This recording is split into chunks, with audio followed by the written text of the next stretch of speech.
อาจจะมีงอนบ้างในบางเวลาอาจทะเลาะกันบ้างในบางวันแต่เธอยังทนกับฉัน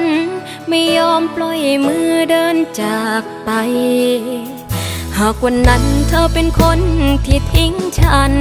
และวันนี้ฉันก็คงจะไม่เหลืออะไรคนที่รักเราหาง่ายสักแค่ไหนทำไมไม่เจอสักที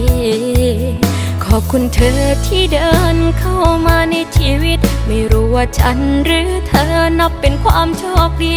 จะรักษาเอาไว้และจะทำ